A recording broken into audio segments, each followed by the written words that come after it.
Hello. It's time to get going here. I'm Liz Turner. Welcome.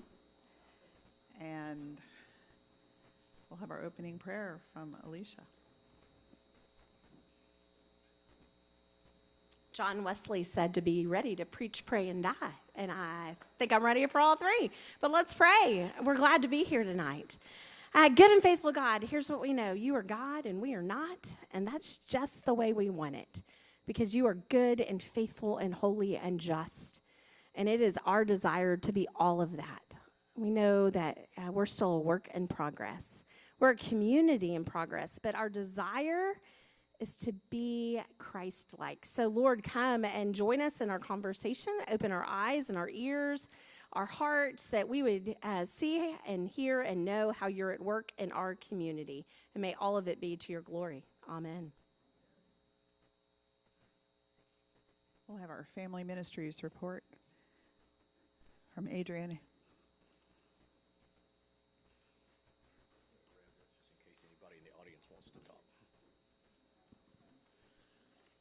Hello, good evening. Okay, so we haven't met in a while, so I just wanted to share a couple things from the summer. We had Vacation Bible School, which is one of our biggest events here. We had around 230 people register, which is amazing. We're getting almost exactly back to where we were pre-COVID, which is really great. But leading up to VBS, we had the week of Beryl, so the power was out for a whole week. It literally came on Saturday before the Monday we started VBS, so we pulled it all together and everything worked out really great. So I think the kids had just as meaningful of a week, if not even more so because of our circumstances. And then for VBS Sunday, which is another big Sunday where we have as an outreach for the families that come to VBS, the rain just kept on coming, the gift that just kept giving. And so we ended up moving everything indoors, which we haven't done for our VBS Sunday yet, and that also turned out better than I expected it to. So VBS was great.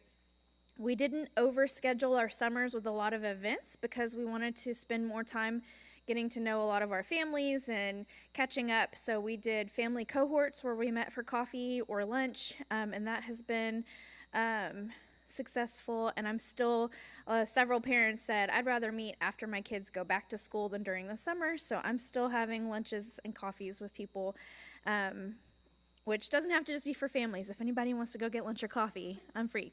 And then we did our back to school, first day of school with the day school. So I had little Cheez-It packs that said something like, you might think we're cheesy, but we think you're great, spelled like grating cheese.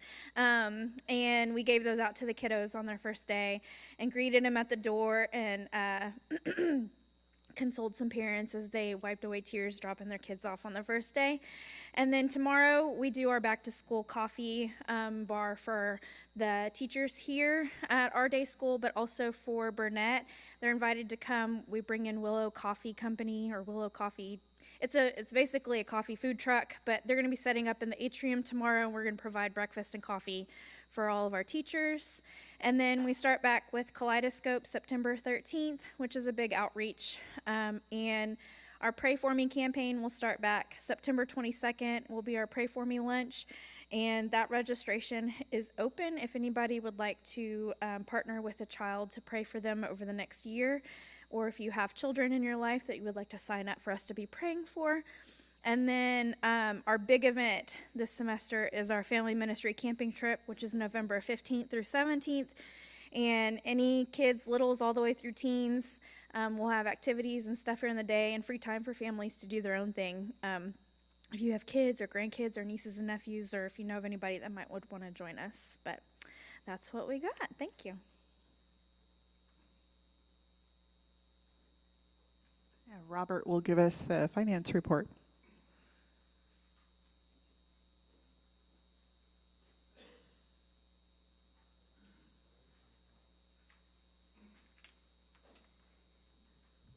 Hello.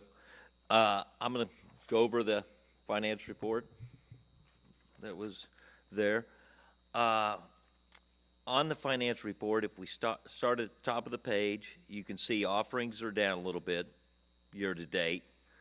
You've got, I just kind of run through how the line items work. You've got the budget, the year-to-date actual, the year-to-date budget, and on revenue, a positive number on the year-to-date variance isn't good. But so we're off a little bit on offerings. You got the PEF contributions, which match. Coming down the Texas Annual Conference, that's kind of a timing thing that will, we're over a little bit there, which is good, but that will come back as the year goes on. And so if you come down all the way to the total revenue and support, the annual budget is $2,513,850. The year-to-date actual is $1,276,000 plus, and the year-to-date budget is $1,256,000. So we're positive $19,764, which is good. And if somebody has a question, just ask. I'll run through the expenses. On, the expenses were in line, but just kind of hitting each bold number. Total beyond the local church, year-to-date actual on expenses is $83,908.92, and the budget is $78,476. So we're a little over there. On the total administration, the year-to-date actual is $989,362.61, and we had budgeted $1,062,814.88. So that's a positive, which is a good number there, and that's going to be the major expenses. If we flip over and you look at church-wide ministries, we're going to be under budget on those expenses also, which is good. And if we come down to total program ministries, year-to-date expenses are $123,000 plus. The budget's $150,000 plus. So we're under on that too, which is good. Good again. Christian Life Center, same thing. And if we look at the total expenses year-to-date, the actual is $1,215,630.15. The budget is $1,332,795.42. So we are under budget there. And then I'll spend just a minute on the last line, change in net assets. That's really a net income line. So if we go to the last line, the annual budget is to be $151,000 plus negative or in the hole. Year to date, $63,000 to the negative. Well, we're actually almost $76,000 to the positive, which is good, and means that we're supposed to be we're 63,000 positive. We're supposed to be 76,000 negative, and we're ahead of where we're supposed to be by almost 139,000. Those numbers, as we finish the year, are going to come back closer. So we're not going to finish the year, that much positive. Those numbers there's some timing issues and various things, and those numbers will come closer. It'd be great to finish the year positive at all, especially since the budget calls for $151,000, debit or deficit. Any particular questions?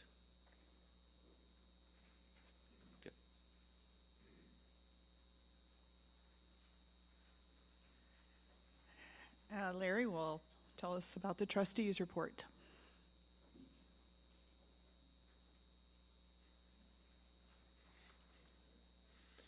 How's everybody tonight? Good, good. I don't know if anybody remembers a little rainstorm that came through a few weeks ago, just a little insignificant thing. My wife registered 30 inches at the house, but, it's just a minor, lawn watering and whatnot.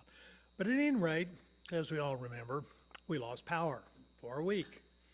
And when the power came back on, Sam reluctantly discovered that both of our chilled water pumps had burned out.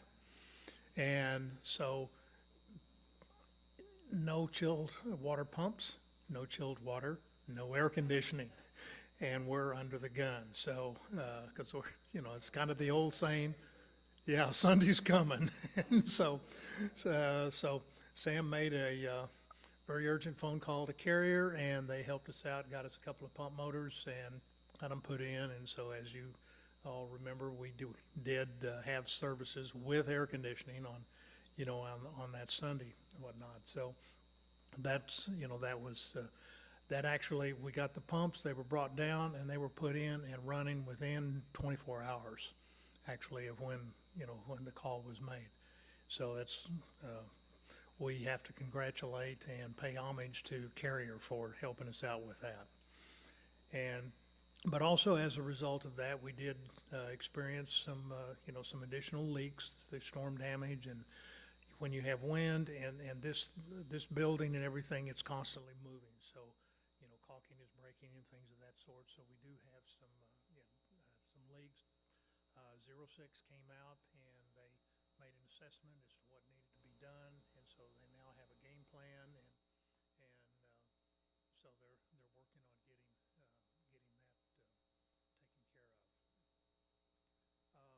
Also, we have done, I don't know if any of you have noticed, a few of you may have, but we're continuing our movement on switching light fixtures in the building to LEDs.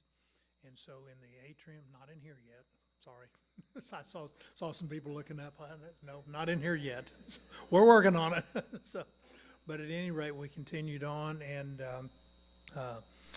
Sam and the guys have so far installed 55 round lights, can lights, like these in the atrium area and in the welcome center. And I think that's all that's gotten to. So those seem to be working real well, and the light is very nice, and it's an upgrade to for the building and everything. So at any rate, that's that part.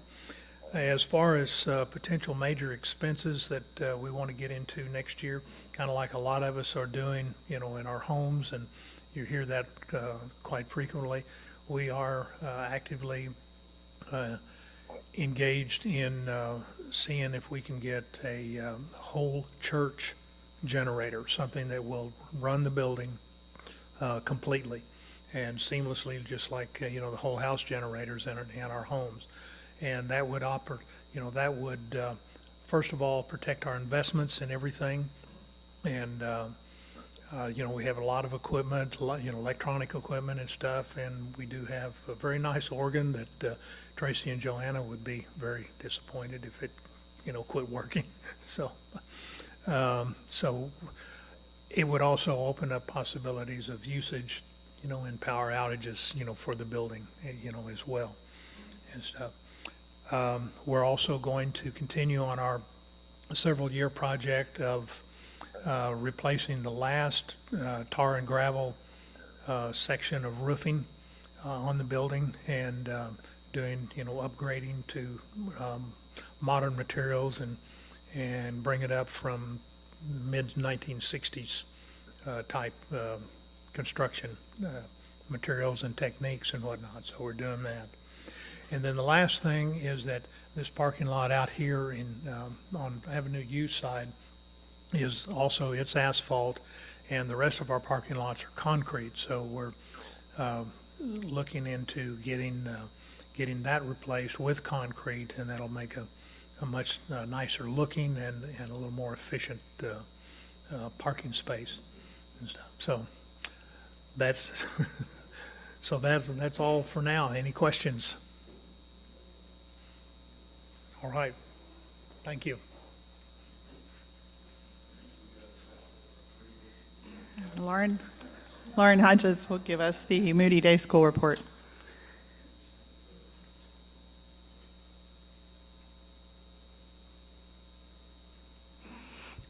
Hello, everyone. Beryl, I hadn't had that on my notes, but since Larry mentioned it, I will add to that. The day school cannot meet without electricity or air.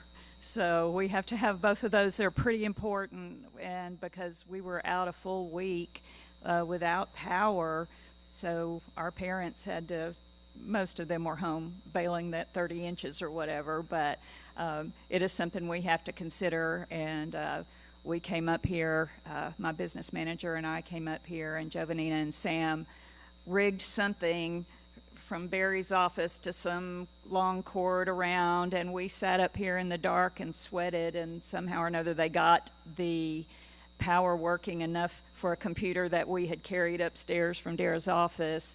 And so we're very appreciative of that. Our parents were so appreciative to have care Monday because Sam was up here and the whole carrier and all of that. I don't know all the exact details, but I knew it was going on because we had people really anxious to get back and get their kids here. And so we were thankful. Sunday, which was good for the church, was good Monday for the day school. So that's just another aspect of something that's very important, and looking into the generators and all of that, we have issues in the day school if the power goes out for a certain length of time, that sometimes we, say during the day if a transformer blew or something like that, could cause us to have to contact parents to come get their children after a certain point. And so, things that other people don't have to think about, but details we do. So I just thought I'd throw that in there as something that affected the day school as well and how it did. This is our second week of the school year. Even though we go year-round at the day school, we aligned with GISD to start our first day of classes for the promotion at the same day GISD does, and we thought that was going to work really well for our parents who have other children in GISD and the teachers and all of that. So that's why we're on our second week, and it went really well making that change, and everybody seemed to be very appreciative of that. So we're already rolling into fall. Hard to believe. We've got an October 10th open house, and that's for parents to come in, see what their kids have been doing, and we will have a pancake supper that night that anybody is welcome to buy tickets for, and that benefits our Moody Parent Organization, which then does things, sweet treats for our teachers. So we also have a Scholastic Book Fair at that event, so Christmas gifts, birthday presents for children. We don't get money back, but we get books back. So any Scholastic book you buy from us, and we have that going for the week of the 10th, the entire week that you can come to the day school and purchase books if you're interested. And then October 14th will be Pumpkin Patch Day for us, and Smart Family is working with us to read, and they always provide books for our children on that day. They get to go out and sit on the hay and pick pumpkins, and so Matthew's working with us to make sure we get the pumpkins and all of that, as we have quite a few. And other than that, we'll be rolling into our Halloween parade after that, and at that point, it's the same week we'll have our next meeting, but that's pretty much about the day school for the moment.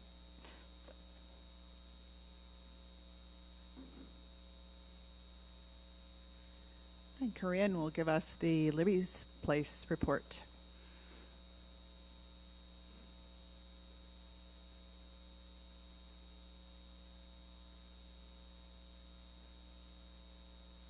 Well, good evening.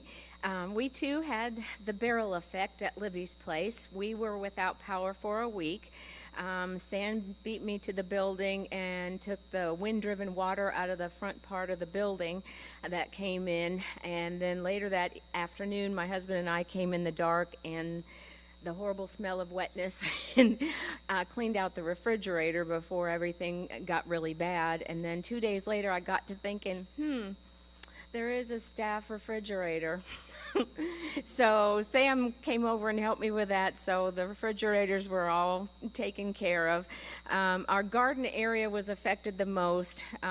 We had a big, if you've ever been in the garden area, there was like a big log bench that was donated in memory of a social worker, and usually it takes a couple people to pick it up, but that had been flipped over and just broken to pieces. We had the plastic chairs that a lot of people, not the plasticky light ones, but the heavy ones that a lot of people have, they had been moved way across the porch. It was just really interesting. And then the birds were waiting in the tree for me and started diving because they were hungry. But we're getting back together, and with Sam and his crew, they got us fixed up in short order, but we're still working on it. Servolution's coming. We're excited about that, so we're getting back on track. But on a good note, one thing we did do for Father's Day, we were trying to think, it's so easy to come up with things for women, and we wanted to do something really different for the men. So we took them out to the baseball diamond, and we had made little posters and pom-poms for the ladies, and we got a little batting tee, and we let the guys hit the balls, and they had a really good time. We have been getting surveys from the families, and they're very pleased with what's going on at Libby's Place. They're happy with the service. They're happy with what's going on, and they just always say how much it means to them, that we'll never know how much it helps their family to be able to stay together. We've also gotten some new UTMB volunteers, and this last month we had the most perfect volunteer that I've ever experienced there.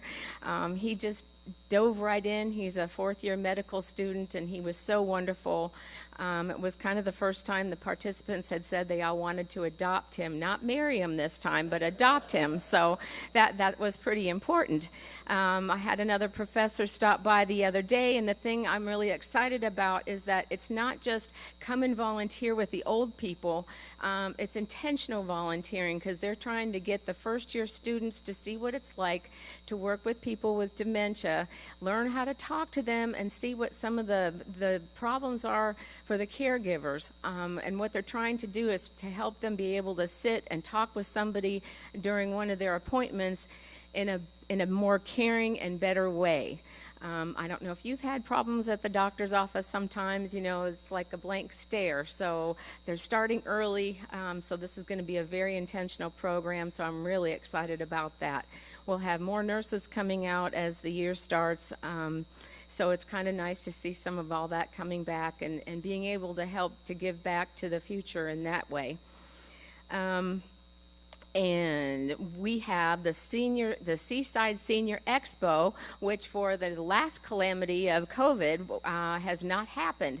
And a week from Friday, it will be in the gym. And I hope you invite your neighbors, yourself, your friends, anybody you think would need information about anything for older adults. You need to come.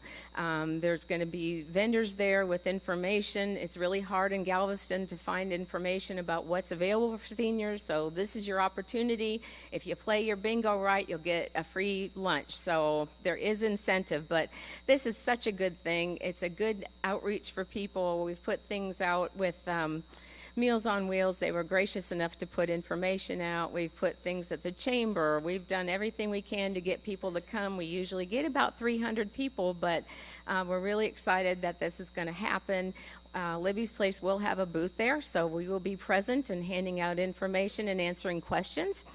We will also be at the Women's Conference the Friday after. Last year it went so well that we ended up signing up last year. Oh, I got the card. Okay, the last thing is, I'm the first one to get the card. I do, but the last thing's really cool. We have one lady, she was coming in, and the whole staff was there to welcome her, and she's always in a pretty good mood, and she was so excited to be there, and she just stopped and looked at everybody, and she goes, "You know what? I feel like I'm home." And that was so cool that she just feels that comfortable, because a lot of people with dementia spend the whole day looking for home, and here she felt like home. So there we are.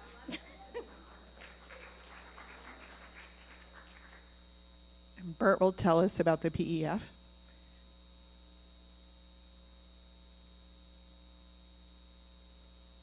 So, Cheryl, we preachers, we just don't pay much attention to clocks and timers. I don't know if you know that, but I'll try.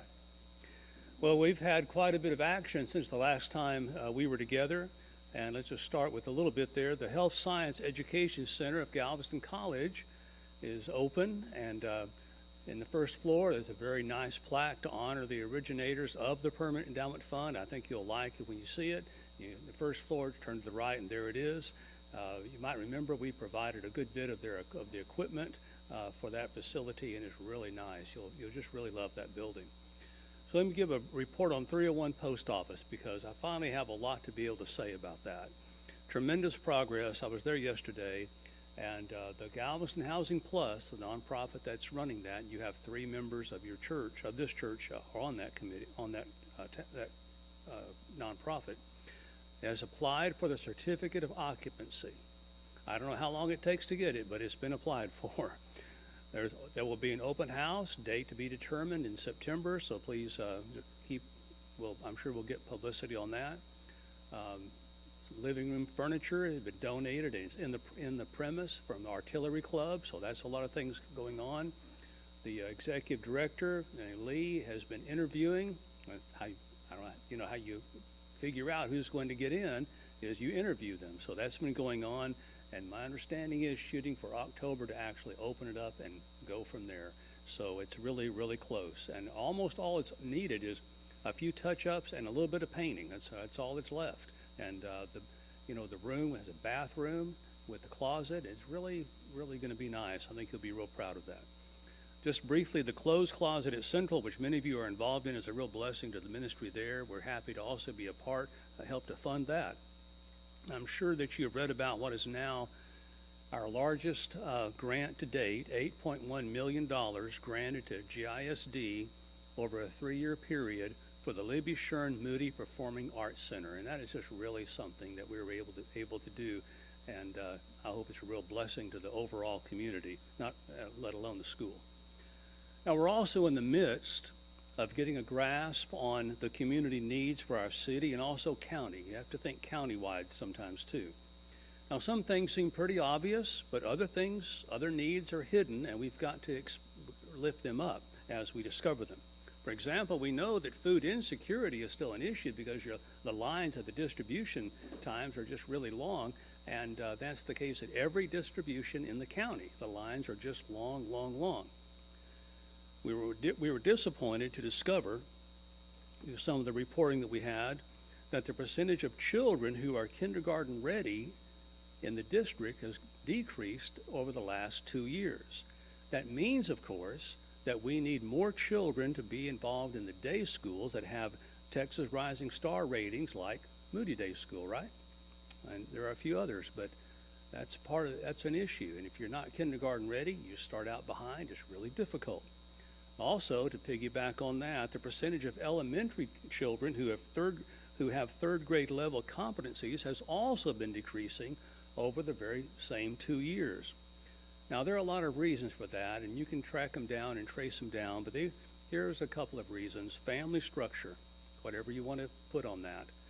Economic difficulties, which result in transient students, that's an issue, and also the tremendous teacher turnover in our district. It's larger than you might think.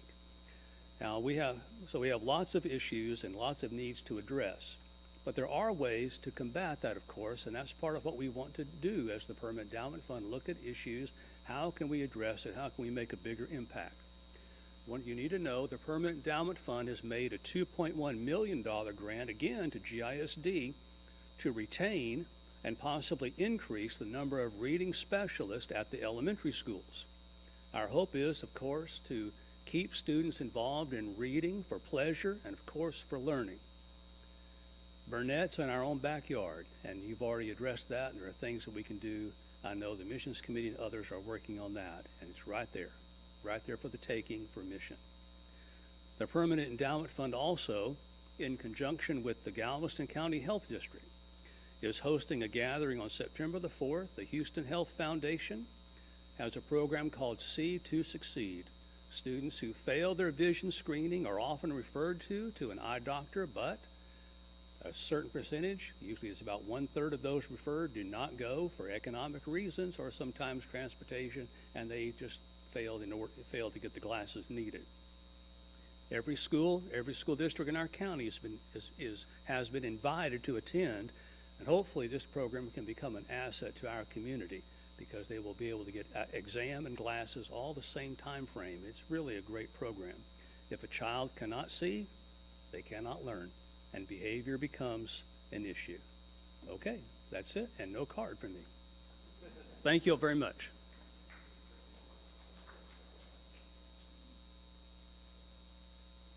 And here comes Matthew Neff for the student ministry report.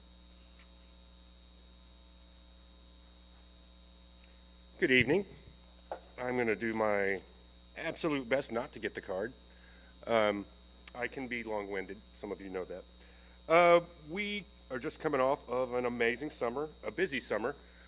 We traveled a lot. We played a fun game in mid-July when I finally finished our trips of how many nights did Matthew spend in his bed between June 1st and mid-July, and it was 16. It's 16 nights I got to spend at my home. So we started early. June 2nd, we went to Army, which is a senior high mission camp. We did that in Huntsville, and they were just coming off of a couple of severe floods, so we got there at just the right time. We took 25 kids and adults to that one. We managed to finish 20 work sites over the course of 5 work days. So we did a lot of good stuff to help out Huntsville.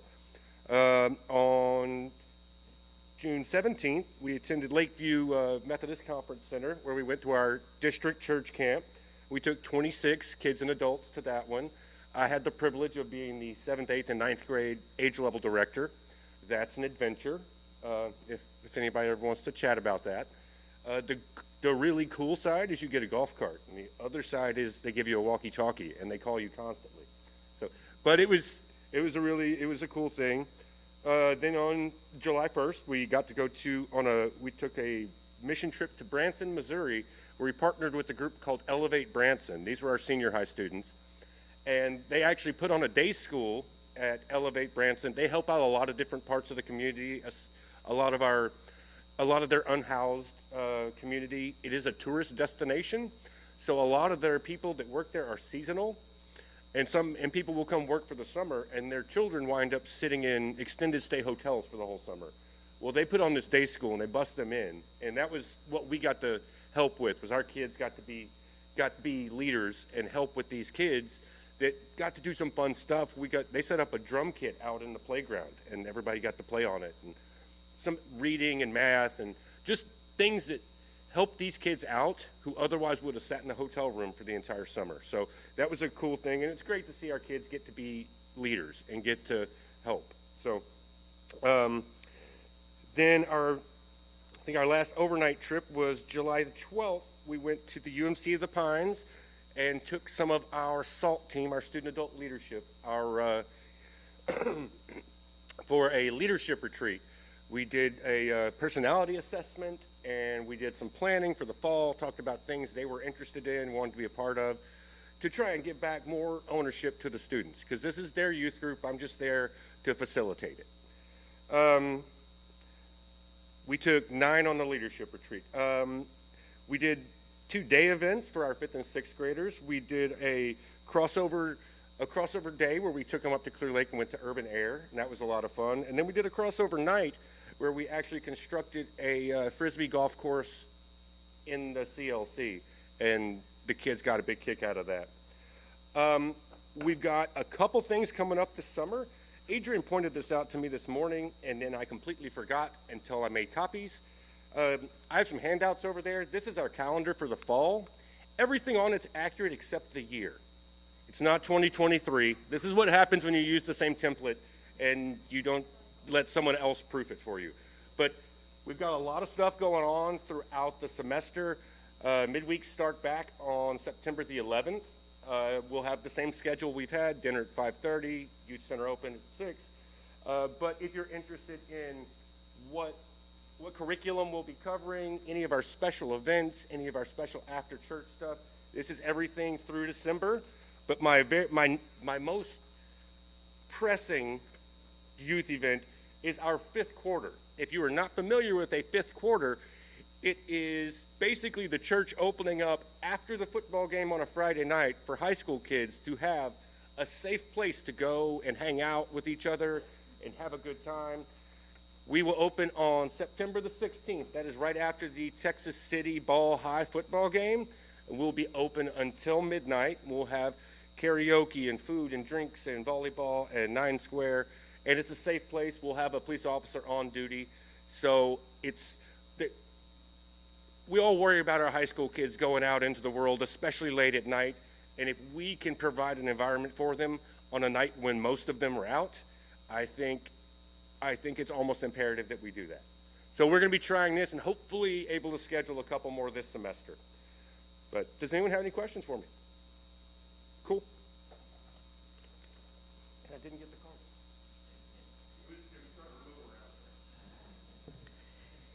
card. And Lance will give us the report on the Society of St. Stephen's.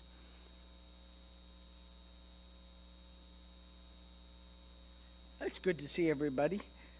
So far, the Society of St. Stephen's Ministry has assisted to year-to-date with $66,000 that we've handed out in assistance. 69% of that has gone towards utility bills, 13% towards groceries, and 8% of that towards transportation. And that's the tokens that we hand out for those in the community that are either in school and needing transportation to the college, or they're working, looking for work, or have medical appointments. 225 households have been helped so far this year with a total of 467 people. That's a 45% increase with the same time period from last year. And we were looking at 52% of the families that we've helped so far this year are clients we have not seen before.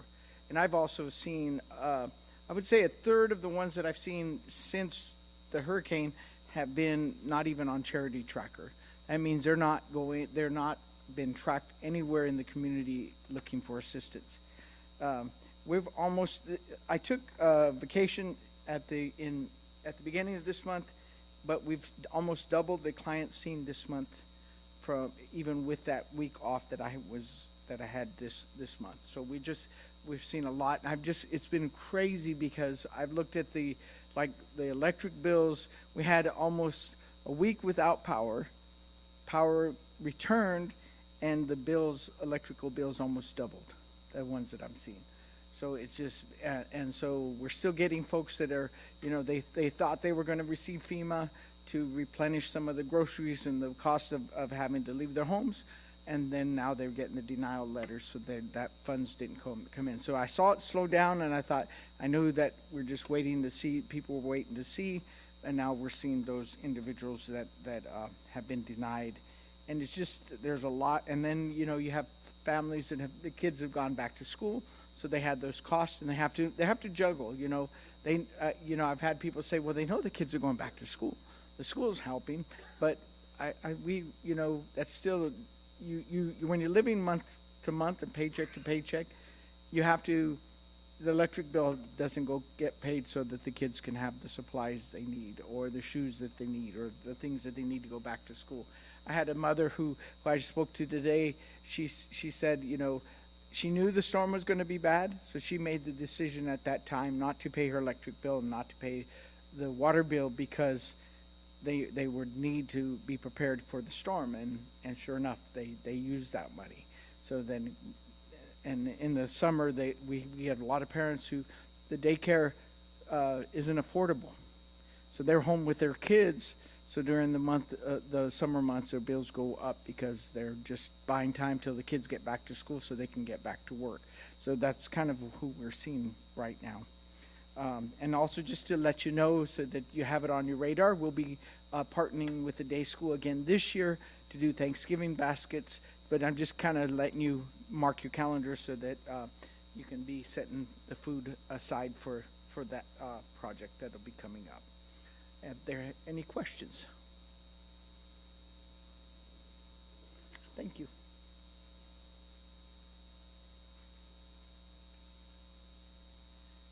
Tracy will give us the music ministry report.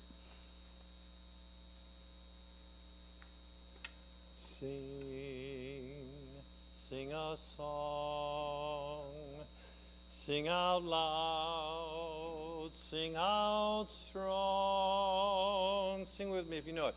Sing of good things, not bad.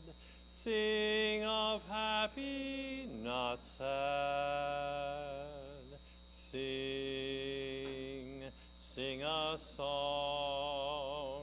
Make it simple to last your whole life long.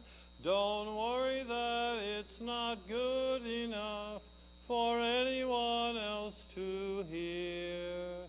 Just sing a song. What a great message right there, you know, and that just is a wonderful message for us as Christians when in worship.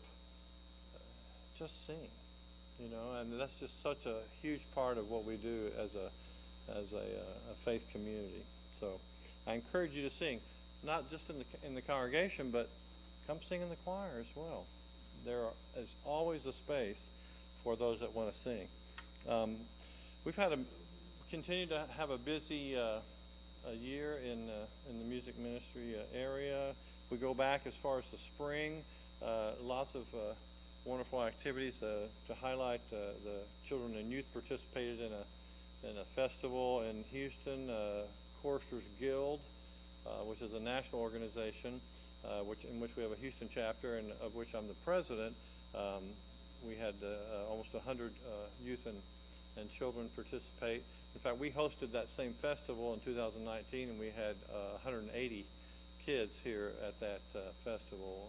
So that's always a wonderful time. Youth Choir went on tour to New Orleans this year, and Jane Lanier planned a fantastic tour for us, and we also sang for an Episcopal church that trip in Baton Rouge.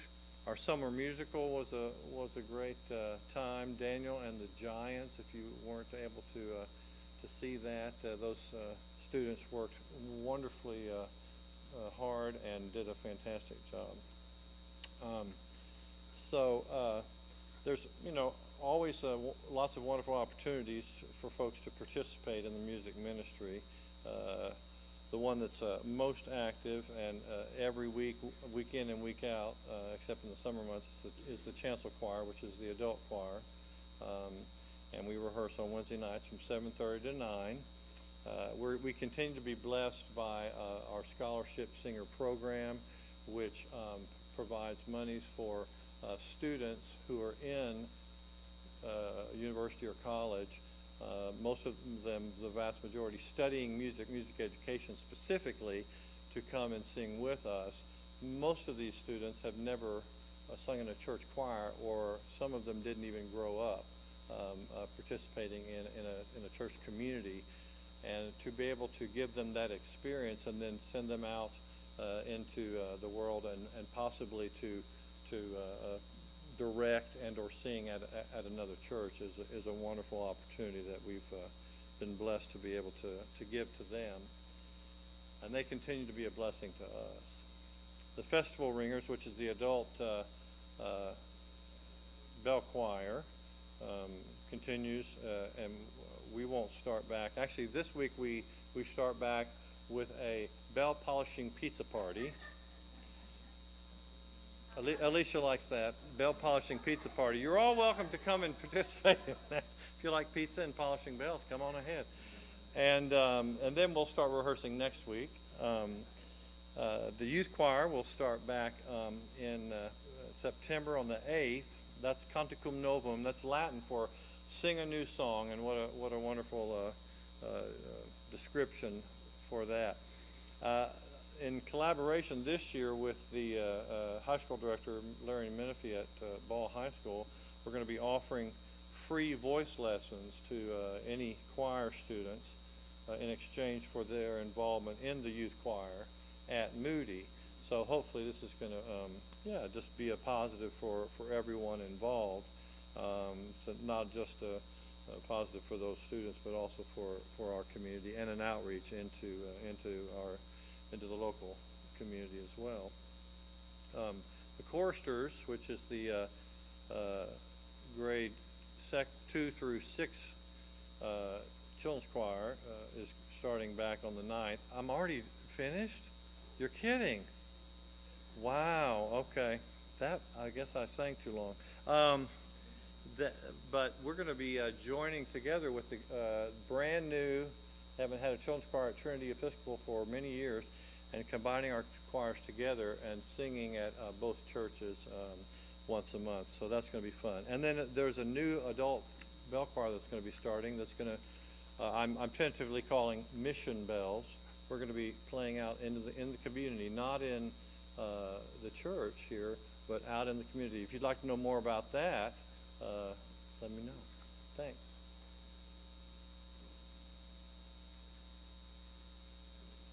And now it's Cheryl's turn. Who's going to time Cheryl for the Wednesday night at Moody report? All right, I've got 4 minutes and 30 seconds. All right. Normally Quinn would be doing this report, but he's out. I think it's strange that Tracy would polish bells with pizza, but then I know nothing about bells. So, all right. I am going to report on Wednesday night at Moody. It's getting started on the 11th. We are stepping outside of our comfort zone, and we're going to have some groups actually meeting outside of the church for Wednesday night. The Bloomsteads are going to be leading a group on Tuesday evenings for a book study at their home. Thank you very much for doing that. And that starts on the 10th or the 17th? 17th, okay. Quinn is going to be meeting at Buffalo Grill, also starting on the 18th, with, again, a small group doing a book study. Adrian is working on a small group to meet at Gypsy Joint, starting at 11. And then we will have a class here called the Berkman class. What that will be is that you will take an assessment quiz. And then Peter Camarano, he will be the one facilitating that class. And then the quiz is designed for you to assess your strengths, your areas to look at for improvement, communication styles, things like that. Quinn's done this class before, and he's really enjoyed it.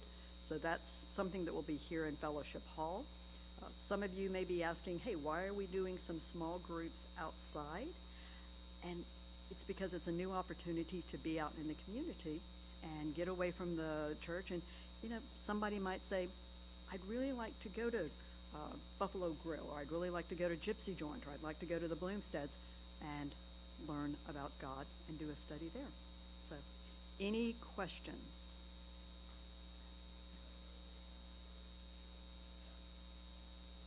Yes, the Berkman, there is a cap at the 20. So I do encourage you, if you are interested in the Berkman, please be interested in, if you're going to take the quiz, you need to take the quiz to be part of the class. Okay? All right, thank you. Servolution. Thank you. So Servolution is September 28th, 29th. On Saturday, we will have some outdoor projects at Libby's Place and over at Burnett.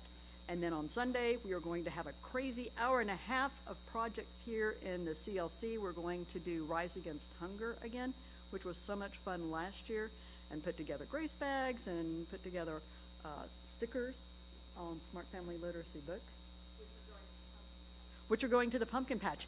It's the circle of life. That's right. All right, thank you.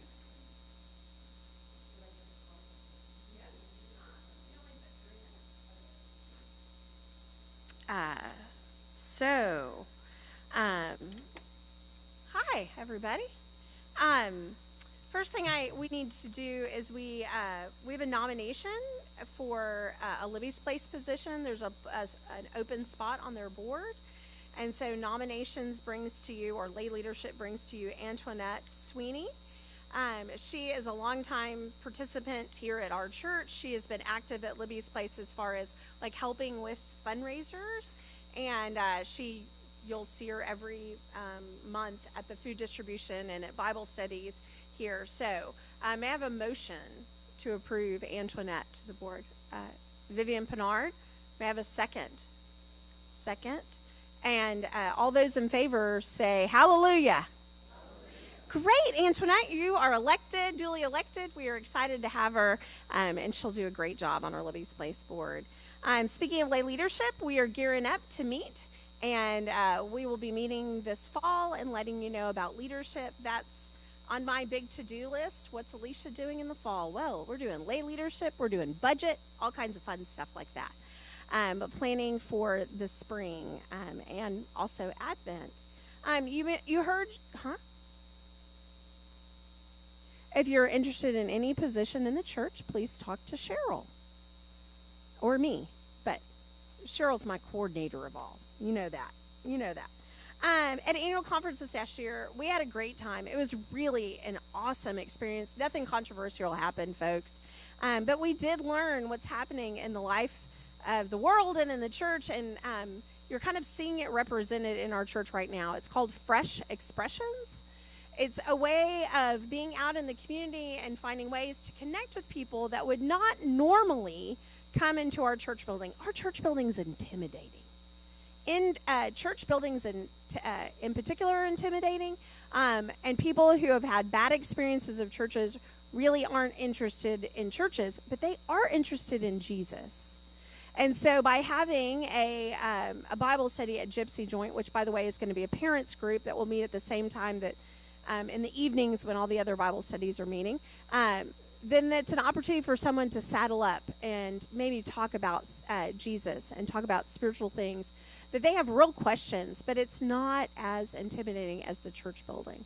That's really great worship, great vision, but that's what we talked about at annual conference this year. And so you're going to hear a lot of that on the church side is how are we bringing Jesus, not just bringing Jesus, but bringing Jesus and giving people an opportunity to talk about Jesus out in the community where they don't necessarily want to come to the church to talk about Jesus because they've been shut down before. And that's not Moody. I understand that's not who you are today, but that is who that was their experience. So you're going to hear more about that in the future. We're going to put together some teams to do some visioning. We talked about in the last meeting about possibly doing some research on youth. We decided that the youth and the children are very busy in the summer and that the summer is a bad time to do that. And so we are contracting with Eddie Irwin, who is got a consulting group, and he's going to come in and not tell us how to do youth ministry, but sit down with a group of people and say, what do we want to do with our children? What do you want to do? What's Galveston like? And what do we want to do with youth? And here are trends that are happening around, and just give us fresh eyes. And so you'll hear more about that. The same is going to be happening on the adult side of just visioning. What are we going to do in the next 5 years? We're putting a team together to talk about. I'm going to call the dream team because isn't that fun? We're going to dream. Like, where's God sending us in 5 years, right? And those two, family ministries and adults, are all going to dovetail. And what can we do for God's glory? Those are the big things. I'm just making sure I've got a short list because I've got great people doing great things. Things I want you to know about that are just off the top of my head. Betty Whaley's service will be Thursday, September 5th at 10 a.m. She's a member here for about 30 years. And I talked to her daughters today, and she said, yeah, when Dad died, Mom got involved here, and it changed her life. And so we're going to celebrate her life. Also, I want you to know if anybody's got any connections on how to find a buddy. We need an adult that's going to hang out with some kids that are autistic. We've got 2 students that need buddies. We thought we had one, but their school schedule didn't work out. So if you know of a way to help us find that, it's been a challenge to say the least. And then I also want to say kudos to everyone. It's not just the staff, it's the volunteers that during Barrel, you took care of each other. Facilities and our administrative staff took care of this building and in this community, and we tried to take care of y'all, and you did a great job. The hospitality here is really extraordinary, so much so that the cabinet was here on retreat last weekend, and they've just said it's Moody's the best. They've never seen anything like what they experience when they come here to Moody Church. They love seeing all the 52 things going on at one time, and they love being a part when they're here. And of course, they like coming to Galveston because it's fun. I'm going to give a shout out to Liz Turner and Smart Family Literacy while I have the mic. Liz, do you have a fundraiser coming up? She did. This is unplanned. When is it? On September 14th?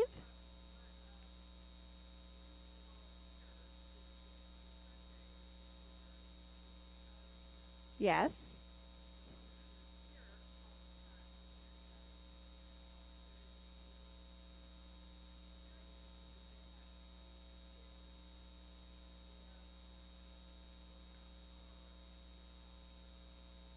So we provided, if you remember that Sunday, we dug in that day and we provided food bags and snack bags and bags for the kids and their parents in the neonatal unit. And it's just fun the way we're just sort of opening our eyes and saying, God, where do you want us to go? And we're really grateful for that opportunity. But if you would like to support Smart Family Literacy, you can talk to Liz afterwards because they're having a Wizard of Oz fundraiser. And it's going to be a lot of fun. Do y'all have any questions for me? This is your chance. Or afterwards. I'm going to be 55. Thank you. Yep, it's birthday week in our world. Lots of birthdays. Let's see. Anything else? We really do appreciate you. You're doing a great job. Volunteers are awesome. You've got good ideas. You're always coming to me going, what about this and what about that? And hey, let's jump in and do this. And I love it. I love it because it's the lay people taking over the ministry. And we are happy to do that. I will say before we go, we are figuring out Kanika, we miss her already. But Cheryl will take over the ambassador program. You're going to see some fun stuff with first-time visitors. We've got just ways to connect with them. And so she'll let y'all know more information. But we're grateful for all of you. Anything else? Then I'm going to get Brian up here. He's not even on the agenda except for do the benediction, but he might have a shout out about our wonderful bridge service and all the videos. If you like the videos around here, let's give him a big hand of applause. Because Brian is in the studio, and he is just probably one of the nicest people you'll ever meet.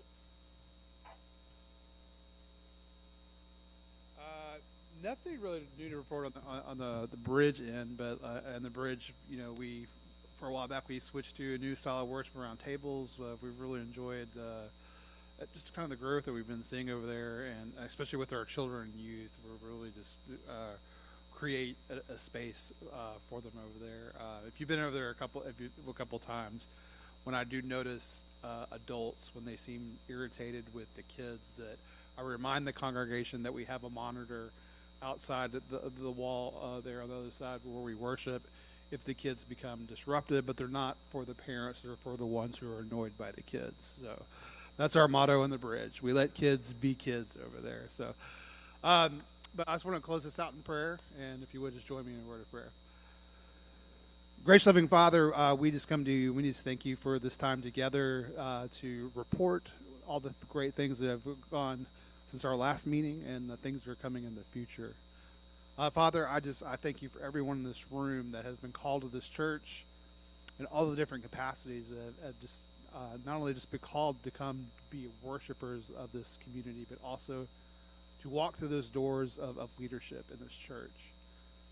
And Father, as we just go into our separate ministry areas, just be with us and be with our heart and just keep that mission placed on our heart, do we find those ways to walk alongside our neighbors and show them the love of Christ and be able to share that with them. Father, we just thank you for the opportunity that everything that you put before us as a church to serve this community, to be the hands and feet. And we lift all this up in your Son's holy and most precious name. Amen. On the agenda, it does says that we're going to watch a video, and Alicia gave me props for the video, but